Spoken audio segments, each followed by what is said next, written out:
Hola, profe, buenos días. Hola Ari, ¿cómo amaneces? Bien, gracias a Dios, profe. Entré 5 minuticos tarde, pero porque me estaba confundiendo, lo No, no, siento. no, tranquila, tranquila, no hay problema. Igual no habíamos empezado porque hacían falta, incluso hace falta un estudiante todavía. Bueno, vamos a comenzar entonces. En el día de hoy,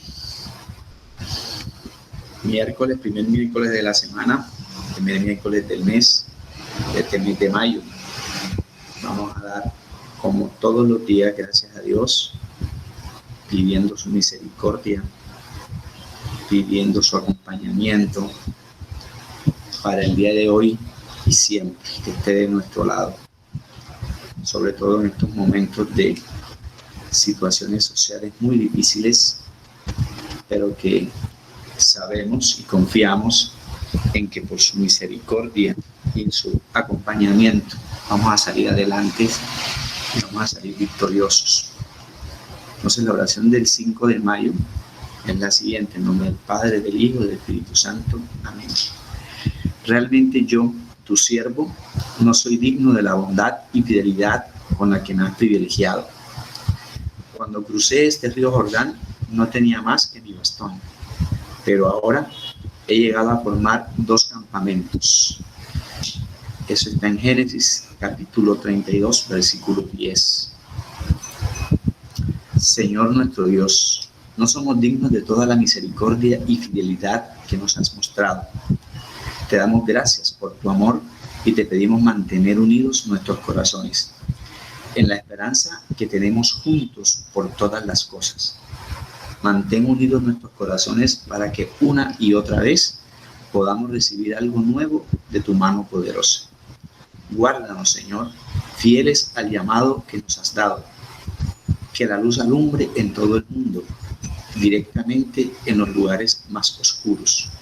Acuérdate, Señor, de aquellos en todo el mundo quienes suspiran por ti, anhelando que en tu grande y maravillosa bondad la luz llegue mediante alguna obra tuya a los pueblos y a las naciones. Amén.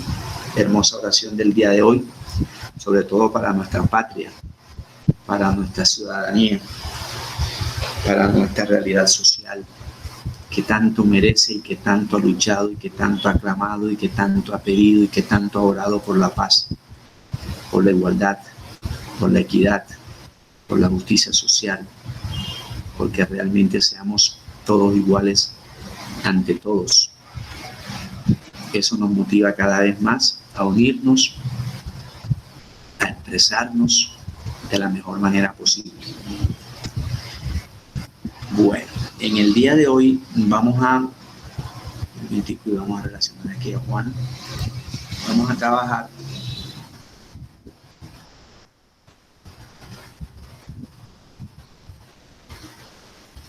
un complemento que nos quedó pendiente en las clases anteriores. Recuerde que ya terminamos concentración física y estamos ya hace ratico en concentración química. Dentro de esa concentración química estábamos abordando la temática de la normalidad. Los trabajos del día de ayer los estoy revisando. Apenas termine, se los califico y les voy a compartir la solución real del crucigrama por el grupo para que sepas qué términos iban en cada expresión horizontal y vertical. Aquí les acabé de compartir el link de acceso a la pizarra y también voy a compartir por acá para que no se me olvide siempre este pedazo o este paso. Bueno, entonces, ¿qué necesitamos para el día de hoy? Además de nuestra atención, además de nuestra disponibilidad, necesitamos 2 cosas. Número 1, una tabla periódica, y 2, una calculadora. Mientras no sea posible, hacemos los cálculos sin calculadora. Bueno, en ese sentido, hayamos quedado analizando un ejercicio de normalidad. Y ese ejercicio de normalidad decía más o menos de esta forma. ¿Cierto? Nos decía que definamos la normalidad existente en una disolución, o en una solución, que también podemos decirlo, establecida por 50 gramos de sulfato férrico. Esto lo habíamos subrayado, habíamos trabajado esto en la clase pasada, porque asumimos que el sulfato férrico es el soluto. Ese sulfato férrico se va a disolver en 3.5 o está disuelto en 3.5 litros de la misma solución. Y nos dan unos datos, como las masas atómicas para cada elemento, 55.8 para el hierro, 32 para el azufre, 1 para el hidrógeno y aproximado 16 para el oxígeno, pero no nos dan estados de oxidación, que sería la contraparte de la información. Pero bueno, vamos a mirar cómo nos va con esto, a terminar cómo nos va con esto. Como me dicen normalidad, habíamos establecido que esa fórmula la demostrábamos si teníamos en consideración el número de equivalentes gramos que hay por cada soluto o en cada soluto con respecto a los litros de la solución. Pero nosotros analizábamos que el soluto, para poderlo clasificar, teníamos que mirar qué sustancia era. Por eso subrayábamos no solamente el número, sino el nombre. Sulfato. Vamos a empezar a descartar. Como solutos pueden ser de 3 clases. O es un óxido, que me implica un ácido, o que me implica una base, o que me implica una sal. En este caso no es un ácido porque no comienza por la palabra ácido. No es una base porque no comienza con el término hidróxido. Entonces nos quedaba la única opción en pensar que esto era una sal, como evidentemente lo es, por muchas razones. Una de esas razones, el sufijo del primer nombre termina en ato. Eso nos obliga a recordar cuál es el ácido que forma esta sal. El primer nombre de una sal viene del primer nombre de un ácido, es como nuestros apellidos. El primer apellido generalmente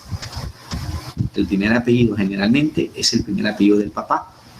El segundo apellido es el primer apellido de la mamá. En nuestra cultura, en otras culturas, una vez la mujer se casa, adquiere el apellido de su esposo, pero eso es en otra cultura.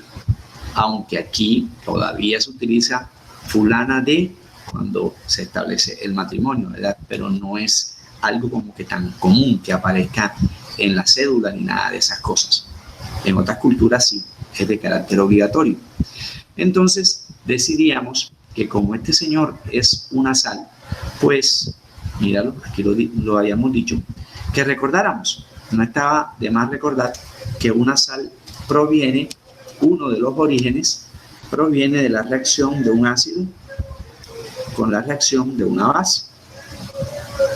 Si hablamos del ácido, es porque en el ácido hay un elemento no metálico y lo abreviamos con la expresión E, que significa no metal, o sea que va a estar al lado derecho de la tabla periódica. Mientras que la base, nos enseñaban en grado décimo que siempre iba el metal del primero, porque es el electropositivo, es el que pierde, es el más débil. Haciendo aquí un paréntesis, estas consideraciones químicas tienen como fundamento las consideraciones biológicas y algunas consideraciones biológicas tienen como fundamento consideraciones económicas. Ejemplo, el profesor de biología, cuando me explica la teoría de la evolución y cuando me explica el origen de la vida y dentro de esa explicación aborda genética me habla de condiciones dominantes y de condiciones recesivas. Pues bien, esa teoría genética y esa teoría biológica se toma como una referencia económica, fue tomada como una referencia económica, fue aplicada a una referencia económica, a una teoría económica propuesta por Robert Malthus.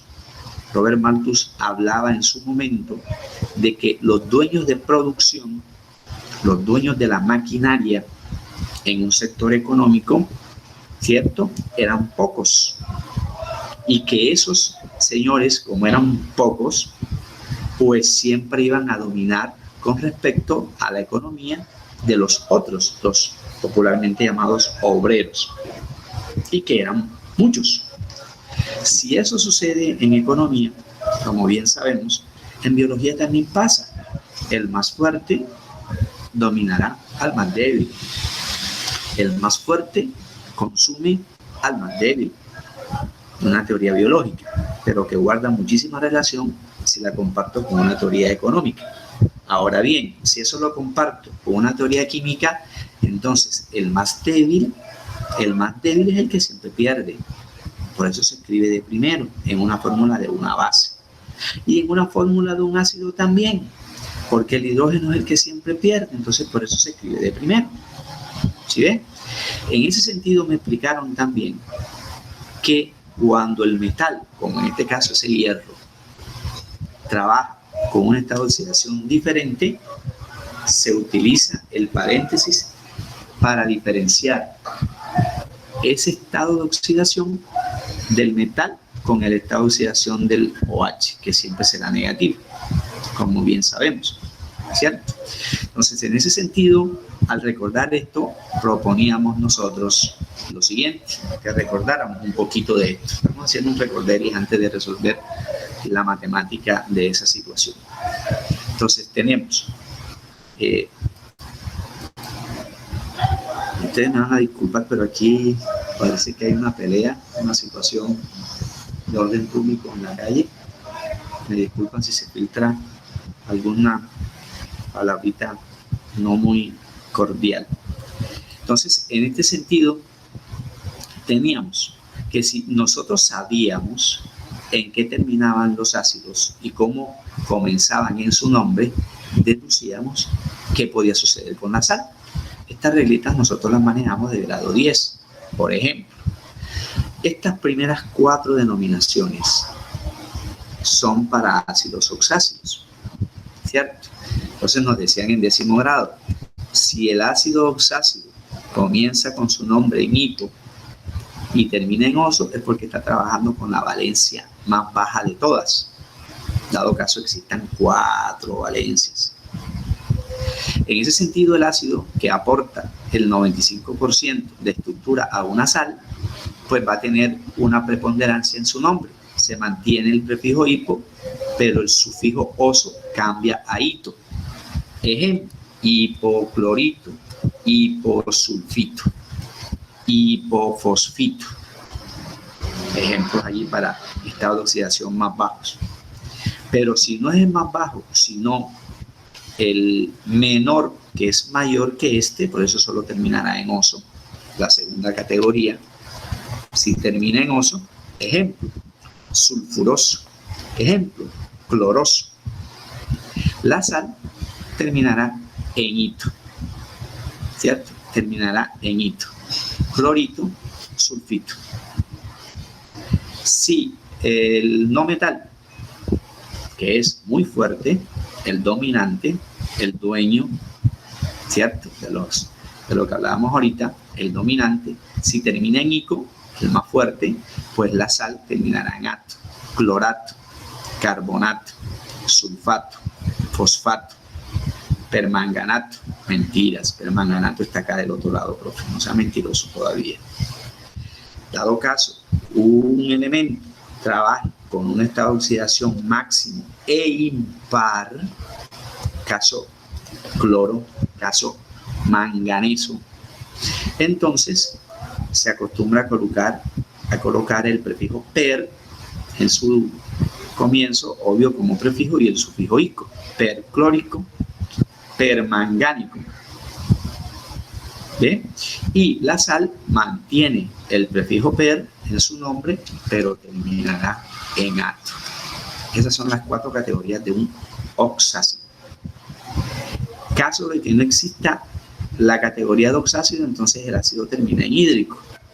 Ejemplo, clorhídrico, el que me genera el cloruro de sodio que consumimos nosotros como sal de cocina.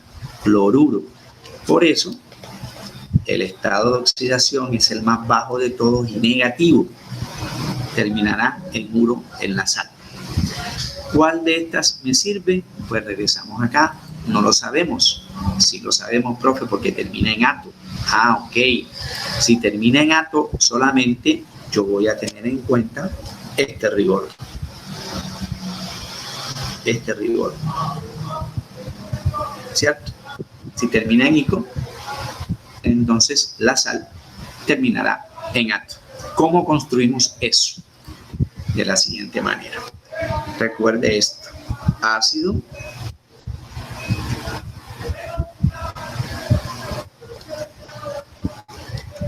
reacciona con la base.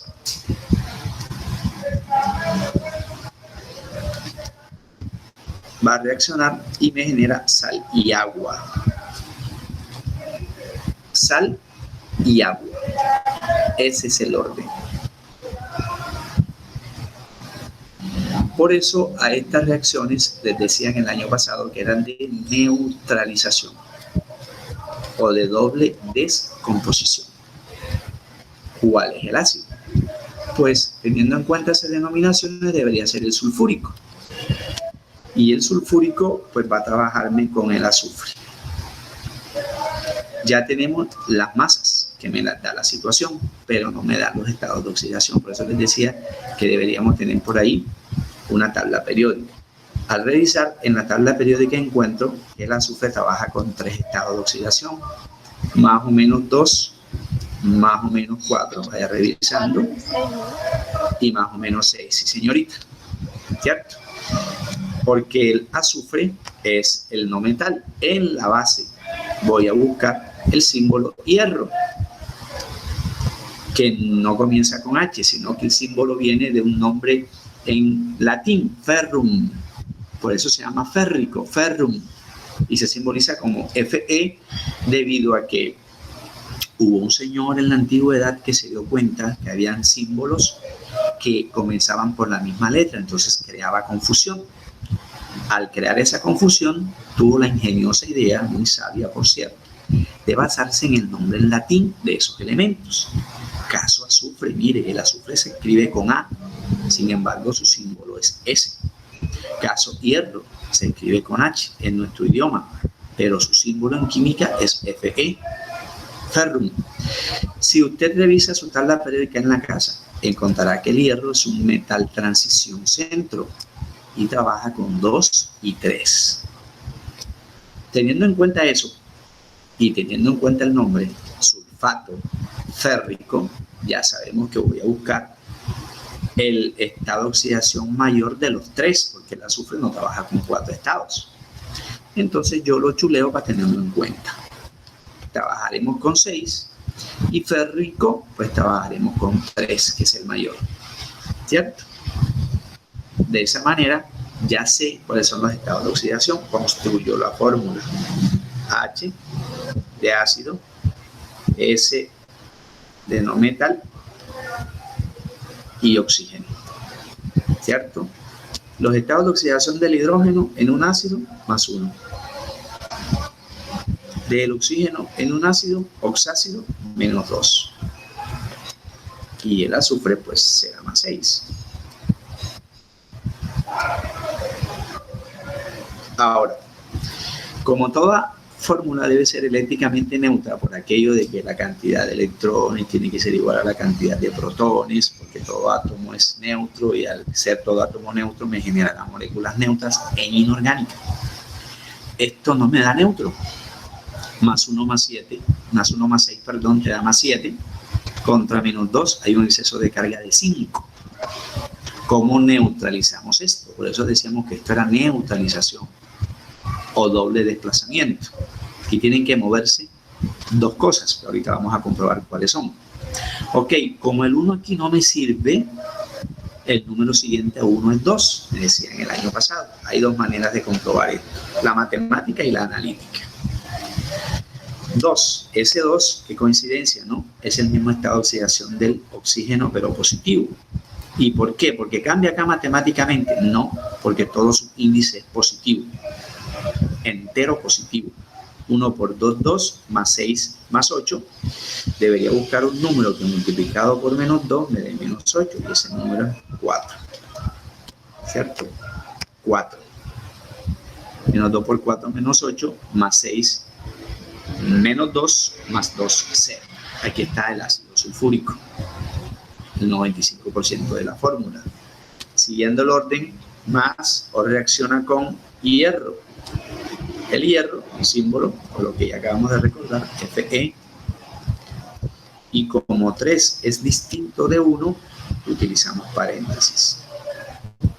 Y en el paréntesis coloco el grupo funcional de la base, que es el OH o hidroxilión.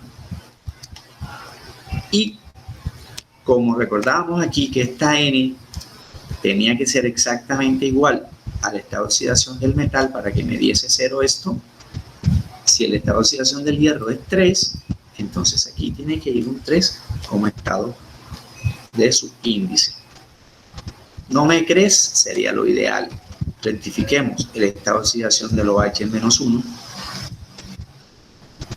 Menos 1 por 2 razones. Primero, el estado de oxidación es del oxígeno es menos 2 y el hidrógeno más 1. Menos 2 más 1, menos 1. Primera razón matemática. Segunda razón analítica, que es la más importante. Como el OH viene del agua, si hay un hidroxilión, pues tiene que haber un hidrogenión, ¿cierto? Que es el positivo. Por eso te va a dar agua. Este positivo se unirá con el negativo para darme agua. Tendríamos que analizar cómo se rompe, que ya lo estamos viendo en orgánica, si es homolítico o si es heterolítico. Entonces el hierro aquí, para que esto me dé el neutro, trabaja con más 3. Y listo. Todo está neutro, pues me tiene que generar sustancias neutras. En ese sentido, esta ecuación representativa no se balancea por redox. Lo que veían el año pasado, de si cambia menos 2 a más 0 o a más 1, perdón, de menos 2 a más 1, si hay un cambio, si se oxida o si se... No, eso no aplica aquí, porque los estados de oxidación se mantienen. ¿Qué me origina esto? Me origina lo siguiente, que le metamos cacumen al cuento. Para que se forme agua, el agua molecularmente está aquí. ¿Dónde? Entre el hidrógeno y el OH. Pero para que el hidrógeno salga de aquí, tiene que perder su electrón. En este caso serían 2, porque hay 2 hidrogeniones. O sea que este señor queda cargado a la menos 2. ¿Y por qué a la menos 2? Menos 2 por 4, menos 8. Más 6, menos 2. Por eso usted en la tabla periódica probablemente encuentra los aniones y los cationes con cargas. ¿Sí ve? Entonces te aparece, por ejemplo, en la tabla periódica esto. SO4 a la menos 2, que es el ion sulfato. Por eso yo no me puedo aprender eso de memoria. Porque si se me olvida que es a la menos 2 y creo que es a la menos 1, hasta ahí me llevo el cuento. ¿Cierto? Es mejor irnos por el análisis, lo que estamos haciendo. El hidrógeno buscará su complemento en el otro lado, que es el OH. ¿Y qué pasa con el hierro? El hierro busca su complemento en el otro lado, que es el no metal. Se une el Fe con el SO4. ¿Y qué se te forma? Según este orden, primero se forma la sal. Y la sal se escribe metal, no metales tal cual vengan del ácido, con los subíndices que traigan del ácido. SO4. Más agua, ¿no?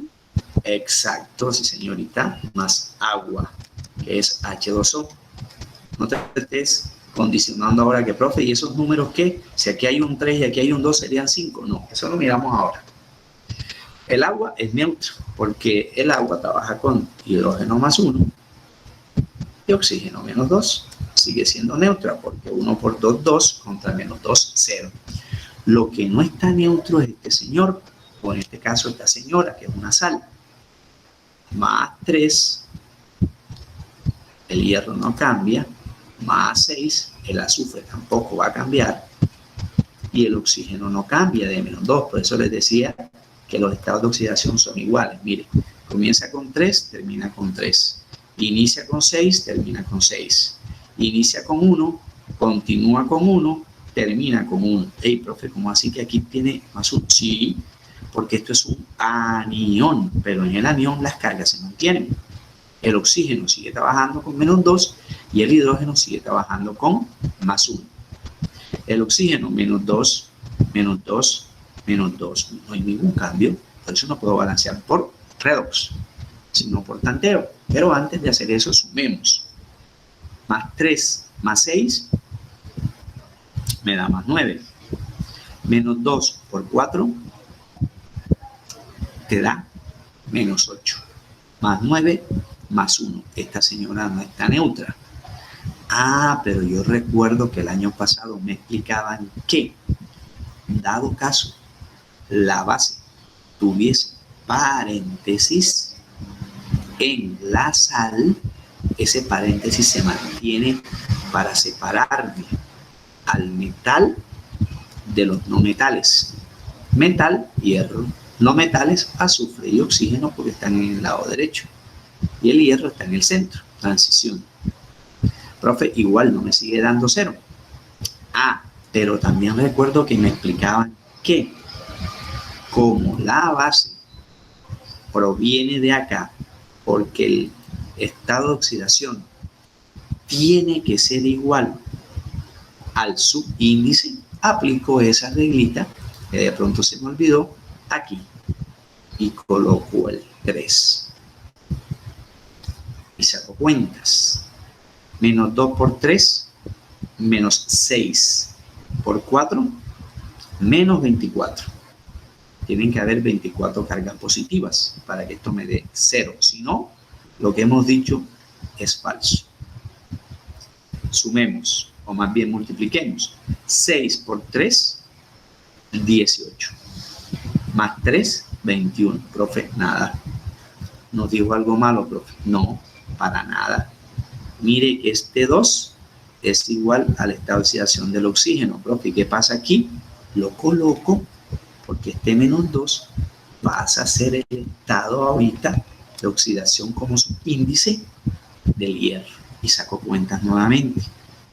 3 por 4, 12. Por menos 2, menos 24. 6 por 3, 18. Más 6, 24. Neutro. Esta sal está neutra, pero la ecuación no está balanceada. Mire que hay 2 hierros al final y aquí hay uno solo. ¿Listo? Entonces yo coloco un coeficiente de 2. Mire todo lo que nos obliga este ejercicio. Desde tabla periódica para adelante. Enlace todo. Nomenclatura es así. Incluso estequiometría. 2 hierros al principio, 2 hierros al final. No pasa nada. Como este paréntesis me indica que este 3 es solo para el anión que viene del ácido, este 3 afecta al azufre. 3 por 1, no me lo multipliqué por 6. Al multiplicarlo por 6 estamos sacando carga neta. Y aquí lo que estamos es equilibrando. 3 azufres, como aquí hay 1, coloco coeficiente. Ni se te ocurra colocar subíndices, porque al colocar subíndices se te afecta la carga. Y ya las cargas están listicas, están neutras todas. Entonces, 2 hierros, 2 hierros, 3 azufres, 3 azufres. Vamos a los hidrógenos. Totales, 3 por 2, 6. Más 2 por 3, 6. Y 6 que llevábamos, 12. Como aquí hay 2, busco un número que multiplicado por 2 me dé 12. Y ese número es 6. Si todo lo hemos hecho bien, los oxígenos tienen que estar listicos, tanto neutros como iguales en cantidad. 3 por 4, 12. Más 2 por 3, 6. Y 12 que llevábamos acá, 18. Tienen que haber de este lado 18. Busquémoslo. 3 por 4, 12. Más 6 por 1, 6 y 12, 18. Y hemos repasado aquí origen de una sal. Mire, origen de una sal. Hemos repasado ecuaciones, hemos repasado tanteo, incluso tabla periódica. ¿Cierto? De todas estas fórmulas, ¿cuál es la que me interesa? La que me origina la sal. Lo hice para recordar nomenclatura, que es un tema que recordamos poquito según el diagnóstico que hicimos. ¿Cierto? La sal. Entonces ya sé que La sal es sulfato férrico y sé cuál es su fórmula correcta. Profe, si hubiera evitado todo ese cuento si nos da esta fórmula, sí, pero me hubiese perdido el hecho de recordarles de dónde vienen, cómo se construyen y no dejar esto a la memoria, porque la memoria me puede fallar. Entonces yo voy a decir, no me alcanzó el espacio, no me alcanzó. Voy a irme acá entonces a a esta. Como el soluto se escribe de esta forma, Fe2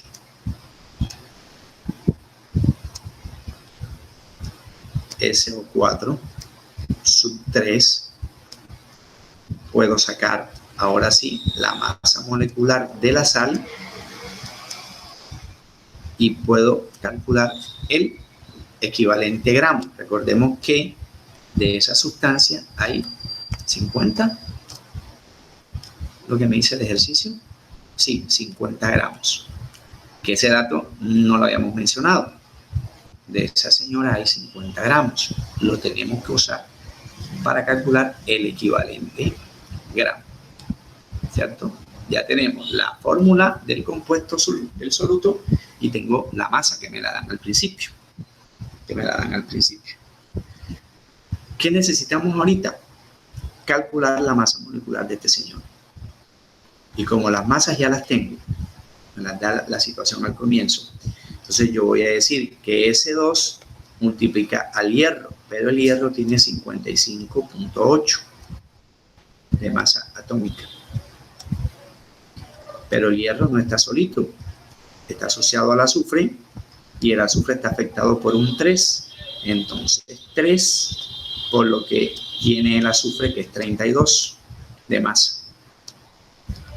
El azufre tampoco está solo con el hierro, pertenece a la unión también con el oxígeno y a su vez el oxígeno está afectado por un 4 y a su vez por un 3. Entonces yo multiplico 3 por 4, me da 12. Hay 12 oxígenos y cada oxígeno tiene 16. Tengo que sumar todo eso. ¿Me colaboran con esa multiplicación mientras voy buscando aquí la calculadora? Entonces 2 por 55.8 más 3 por 32 más 12 por 16. ¿Cuánto nos da eso?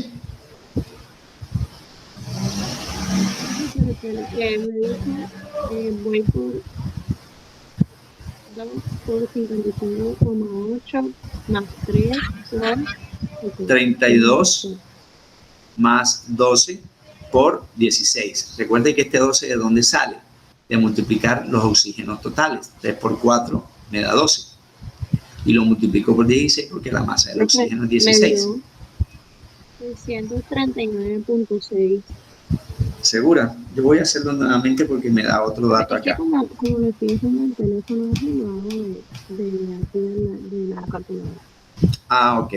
Entonces, aquí tomamos nada más una sola cifra, porque el ejercicio me da varias. Miren, el ejercicio me dice que el hierro es 55.845. Entonces, yo no voy a utilizar esas tres cifras.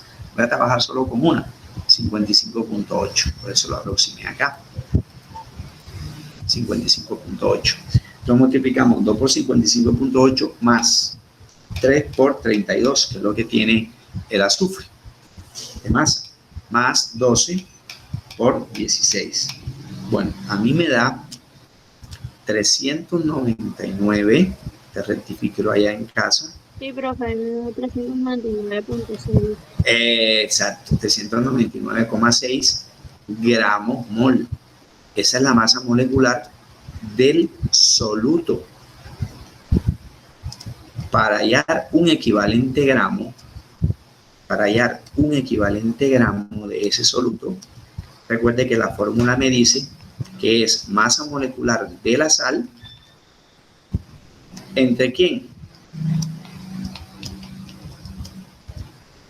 ¿Entre quién me dice la fórmula? Entre el total de cationes. ¿Cuál es la masa molecular? La acabamos de calcular, 399.6.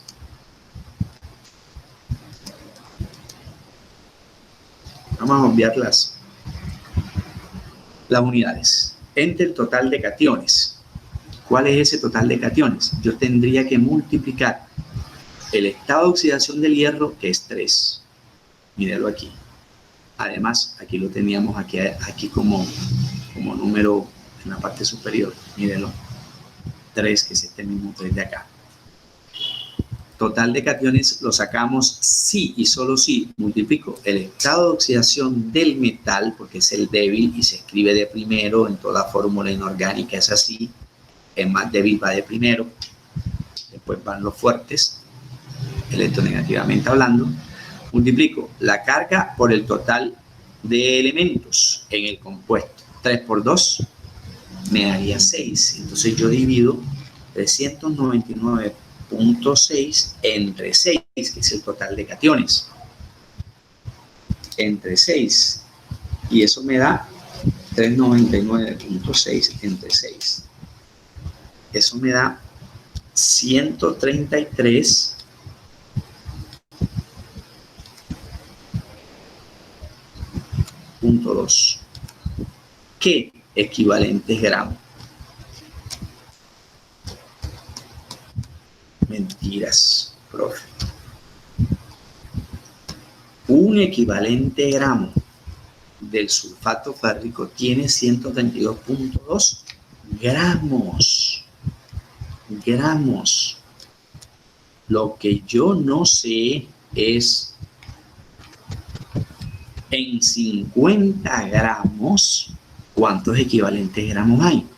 Si por cada equivalente gramo hay 132.2, aquí entra entonces a usar nosotros la masa inicial, como si fuese moles, masa inicial entre los gramos que equivale un equivalente. Establezco esa nueva, como dicen en 10º grado, esa nueva comparación. Si un equivalente gramo de esta sustancia equivale a 133.2 gramos, en 50 gramos, ¿cuántos equivalentes gramos hay? Pues yo utilizo una regla de 3 si quiero, o utilizo un factor de conversión, diciendo 50 gramos, ¿cuántos equivalentes gramos hay? En 50 gramos. Y como en 10º me explicaron factores de conversión, entonces yo digo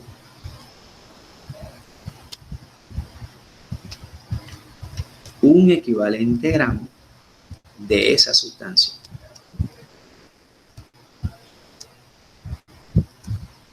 ¿Cuántos gramos tiene? Lo acabamos de hallar, 133.2. Equivale a 133.2 gramos.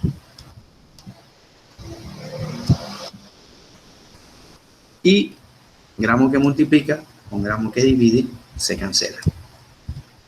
Dividimos los 50 entre 133.2 para sacar el total de equivalentes gramos que hay en 50. Vaya rectificando usted, a mí me da 0, vamos a tomar 2 cifras decimales, 0,37. ¿Qué equivalentes gramos de soluto? Es lo que en realidad hay en 50 gramos. 0,37 gramos de soluto. 7:30 en punto. No alcanzamos. Lo dejamos pendiente para mañana. Hasta aquí, ¿qué hemos encontrado? Hemos encontrado 2 cosas. Primero, que el soluto es una sal. Segundo, que esa sal se escribe Fe2, SO4-3 y que proviene del ácido tal y de la base tal, generándome tantas moles de agua, ¿cierto? Estas serían las proporciones, 3, 2, 1, 6. Tercero, que en 50 gramos de esa sal, en realidad lo que existen son 0,37 equivalentes gramos. Pero lo único que nos resta es decir, número de moles es igual al total de equivalentes gramos sobre los litros de la solución y terminaríamos el ejercicio. Eso lo terminamos mañana. Pero quiero que se lleven algo. Independientemente del número que me vaya a dar aquí, podemos hacerlo de manera analítica. ¿Esta concentración será alta o será baja? Entonces, mira, aquí lo que hay es 0.37 equivalentes gramos. Es baja, ¿no? Sí, señorita, muy bien, porque la masa inicial es poca. Si la masa inicial es poca y sabiendo que un mol de esta sustancia tiene casi 400 gramos, en realidad 0,37 de 400 es prácticamente poco, ¿cierto? Se podría decir que son directamente proporcionales. Sí, señorita, así es. A mayor masa, mayor concentración. A mayor fracción molar, mayor concentración, ¿cierto? Estamos en la misma dinámica. Lo que aquí hemos hecho es cambiar de unidades de expresión. Llámese fracción molar o llámese normalidad o como vamos a encontrar con los demás ejercicios que están aquí pendientes. ¿Con cuáles? Perdón, atrás. ¿Con cuáles? Ya sea con molaridad, que lo vamos a analizar con estos gráficos, o ya sea de otra forma que me pregunten con normalidad. Pero hice este ejercicio porque aquí encuentro un nombre raro, disque pirofosfórico. Aquí nos va esto a ayudar a recordar un poquito más de nomenclatura. Bueno, mañana terminamos entonces ese ejercicio. Les agradezco mucho por su tiempo. Que mi Dios me los bendiga. Mario, discúlpame aquí una preguntita. O no, yo más bien te escribo el interno. ¿Te parece, Mario?